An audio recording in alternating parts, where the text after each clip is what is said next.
Morning and welcome.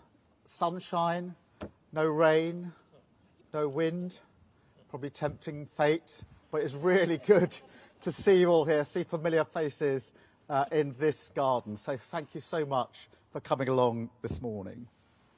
When I stood on the steps of Downing Street just over there 2 months ago, I promised that this government would serve people like you, apprentices, teachers, nurses, small business owners, firefighters, those serving our community and our country every day.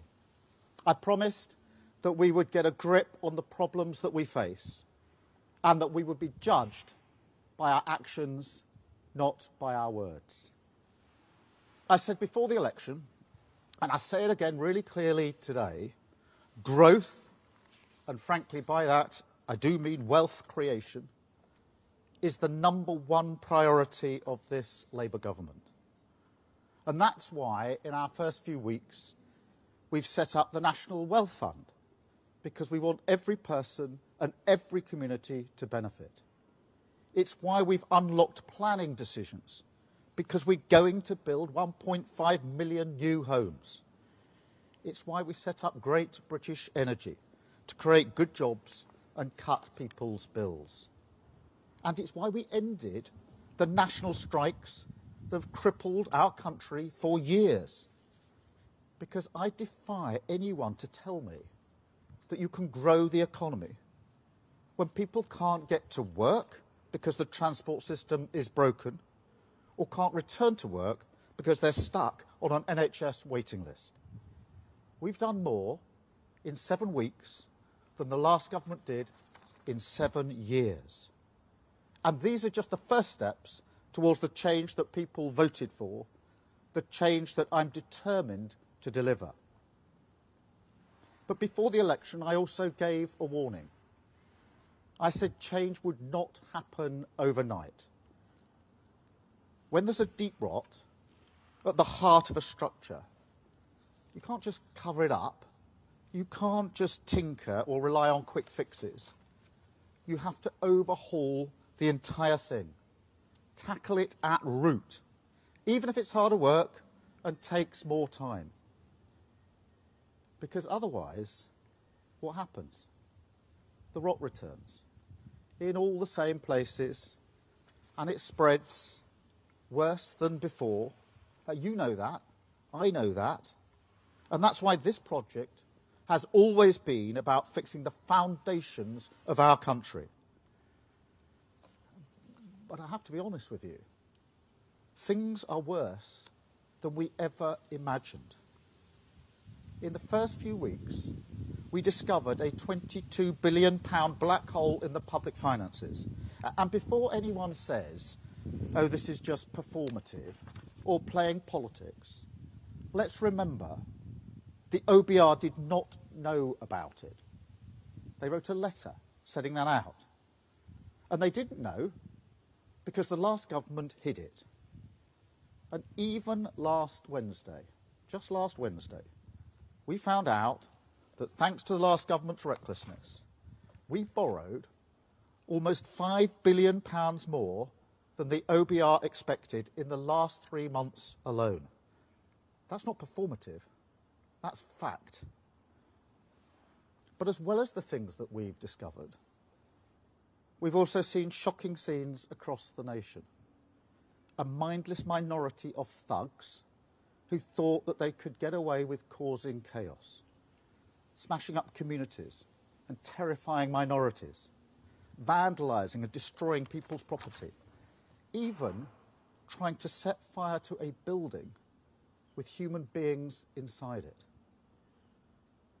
And as if that wasn't despicable enough, people displaying swastika tattoos, shouting racist slurs on our streets, Nazi salutes at the cenotaph, the very place we honour those who gave their lives for this country, desecrating their memory under the pretence, and it is a pretence, of legitimate protest.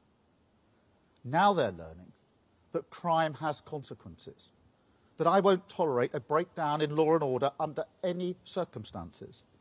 And I will not listen to those who exploit grieving families and disrespect local communities. But these riots didn't happen in a vacuum.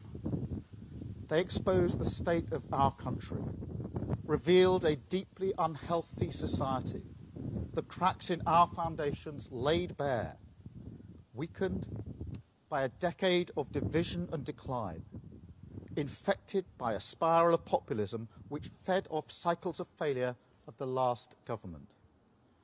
Every time they faced a difficult problem, they failed to be honest. They offered the snake oil of populism, which led to more failure, round and round and round, stuck in the rut of the politics of performance. Now, I saw the beginning of that downward spiral firsthand back in 2011, when riots ripped through London and across the country. I was then Director of Public Prosecutions. And when I think back to that time, I see just how far we have fallen. Because responding to those riots was hard. Of course it was. But dealing with the riots this summer was much harder. Back in 2011, I didn't doubt that the courts could do what they needed to do. This time, to be honest with you, I genuinely didn't know. Let me tell you this, every day of that disorder, literally every day, we had to check the precise number of prison places and where those places were to make sure that we could arrest, charge and prosecute people quickly. Not having enough prison places is about as fundamental a failure as you can get. And those people throwing rocks, torching cars, making threats, they didn't just know the system was broken. They were betting on it, gaming it.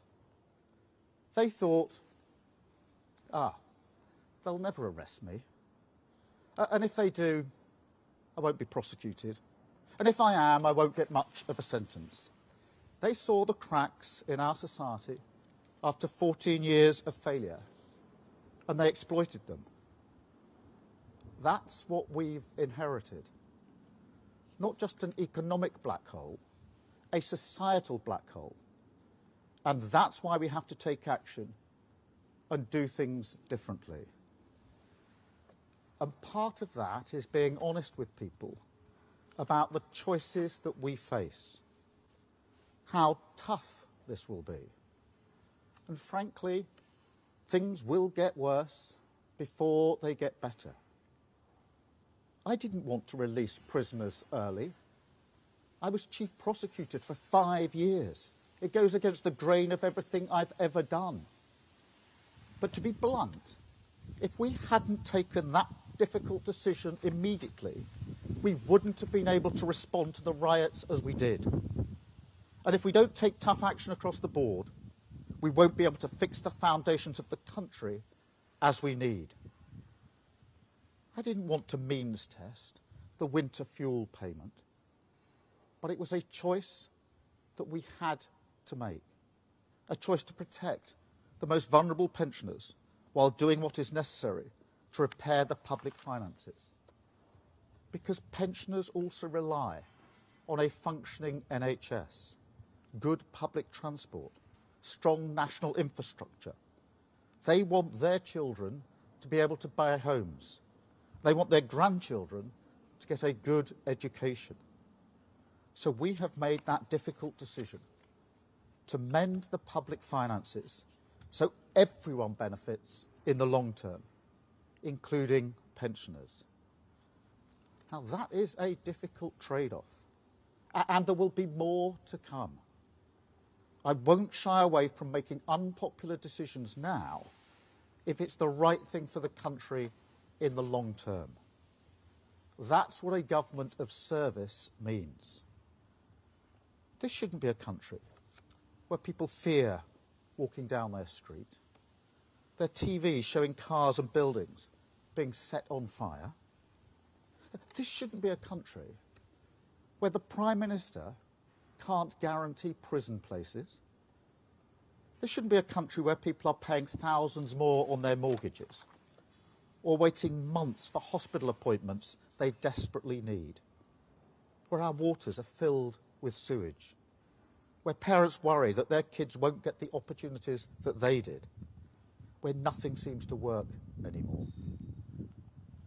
So when I talk about the inheritance the last government left us, the £22 billion black hole in our finances, that isn't about a line on a graph. That's about people's lives, your lives. And the Tories are still not being honest. They know their recklessness cost them the election, but they won't accept the cost that they've inflicted on the country. And they won't apologise for what they've cost you. They're just still thinking about themselves. Now, this government won't always be perfect. But I promise you this, you will be at the heart of it, in the forefront of our minds, at the centre of everything that we do. And that's why I wanted to invite you here today, to show that decent, hard-working people who make up the backbone of this country belong here. This is a government for you. A garden and a building that were once used for lockdown parties. Remember the pictures just over there of the wine and the food. Well, this garden and this building are now back in your service. It's not just that the last government relied on easy gimmicks and bad ideas. Those things happened precisely because the government itself lost its focus on the hopes and ambitions of working people. During those recent riots, I made huge asks of the police and of the criminal justice system. People already stretched to the limit. They knew I was making big asks of them, and I'm not going to apologise for it. But let me tell you this, they delivered. They deserve our gratitude. And that's why I went to Southport, to Lambeth, to Belfast, to thank them personally, to shake the hands of the first responders who rose up to the ask I was making of them. They deserve a government that trusts them, supports them, and works with them.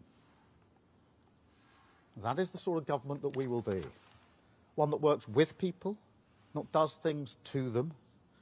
One that believes in hard graft, not gimmicks. Honest about the challenges we face, and working tirelessly to fix them.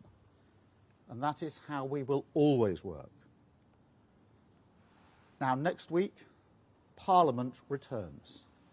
The business of politics will resume.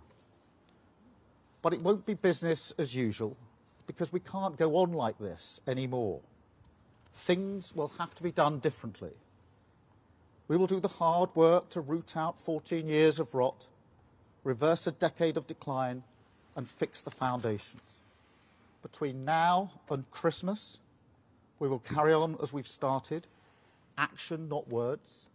We will introduce legislation and take decisions to protect taxpayers' money, to take on the blockers by accelerating planning to build homes and boost growth. We will forward this autumn to harness the full potential of AI for growth and for the public good. We'll bring rail service into public ownership, putting passengers first. The biggest levelling up of workers' rights in a generation to give people security, dignity and respect at work. And Great British Energy will be owned by the taxpayer, making money for the taxpayer, producing clean energy and creating good jobs. That is our focus for the rest of the year. But I will be honest with you, there is a budget coming in October, and it's going to be painful. we have no other choice given the situation that we're in. Those with the broadest shoulders should bear the heavier burden, and that's why we're cracking down on non-DOMs.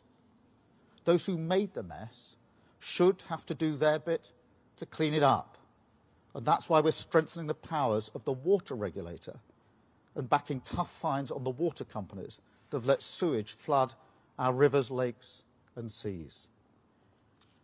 But just as when I responded to the riots, I'll have to turn to the country and make big asks of you as well, to accept short-term pain for long-term good, the difficult trade-off for the genuine solution. And I know that after all that you have been through, that is a really big ask and really difficult to hear. That is not the position we should be in. It's not the position I want to be in. But we have to end the politics of the easy answer that solves nothing. But I also know that we can get through this together. Because the riots didn't just betray the sickness, they also revealed the cure, found not in the cynical conflict of populism, but in the coming together of a country. The people who got together the morning after, all around the country, with their brooms, their shovels, their trowels, and cleared up their community. They reminded us who we really are. I felt real pride in those people who cleaned up our streets, rebuilt the walls, repaired the damage.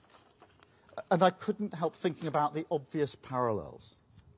Because imagine the pride we will feel as a nation when, after the hard work of clearing up the mess is done, we have a country that we have built together, built to last, that belongs to every single one of us, and all of us have a stake in it. Our hard work rewarded a dozen times over, because we'll have an economy that works for everyone. An NHS not just back on its feet, but fit for the future. Streets that everyone feels safe in. No longer dependent on foreign dictators, because we're producing our own clean energy right here. And giving every child, wherever they come from, whatever their background, the chance to go as far as their talents will take them. I won't lose sight of that prize. I won't lose sight of what we were elected to do. And most importantly, I won't lose sight of the people that we were elected to do it for. You. This is our country. Let's fix it together. Thank you very much. Thank you.